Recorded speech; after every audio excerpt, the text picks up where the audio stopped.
Vamos dar sequência agora a Brasília, porque o STF decide que voto no plenário virtual continua valendo após a aposentadoria de ministro. A Luciana Verdonin está conosco.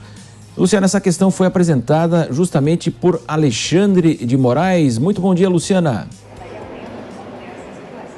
Bom dia, Marcelo. Bom dia a todos. Foi isso mesmo. Foi na sessão do Supremo Tribunal Federal, quando todos os ministros estavam discutindo e eles entenderam que era preciso, o melhor era manter aqueles votos que já tinham sido concedidos. Porque o que acontecia? Quando havia um pedido de destaque no chamado plenário virtual, quando a questão ia ser discutida no plenário físico, os votos eram zerados, a discussão começava do zero. Então, houve um questionamento por parte do ministro Alexandre de Moraes com relação a essa questão e o entendimento é o seguinte: votos já dados no plenário virtual serão mantidos quando a discussão for para o plenário físico. Quando você zerava esses votos, o que acontecia? Ministros já aposentados que foram substituídos no tribunal, aqueles votos deixavam de ser computados e o ministro novo poderia votar. No caso mais recente, a gente tem um exemplo para dar. Teve uma discussão em torno da revisão da vida toda, que é uma discussão previdenciária que está se fazendo lá no Supremo Tribunal Federal. Houve uma reforma da Previdência em 99 e essa reforma da Previdência mudou as regras para a concessão dos benefícios, para cálculo do benefício.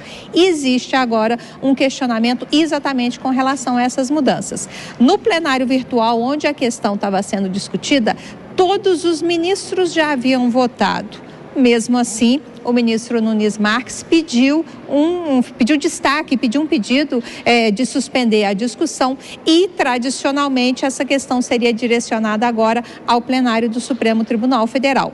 O ministro Marco Aurélio, que votou na época, havia votado a favor dos aposentados, a favor de revisar esses valores, de revisar as regras para beneficiar o aposentado, prejudicando, consequentemente, o governo federal. Se a questão fosse, como as normas eram, fossem direcionadas para o plenário tradicional, o ministro André Mendonça, a expectativa é de que ele votasse com o governo. Aí você reverteria uma decisão que já havia sido tomada pelo Supremo Tribunal Federal, pela integralidade dos ministros da casa. Então, é essa polêmica que está sendo discutida e foi exatamente o ministro André Mendonça o único a votar contra essa mudança do entendimento. Mas a maioria dos ministros entendeu que votos já concedidos no plenário virtual estão válidos, vão ser mantidos e ministros substitutos ficam sem poder dar opinião, não só nesse caso, mas em todos os casos que já tiverem sido iniciados naquele plenário virtual, que é onde os ministros apresentam um voto por escrito,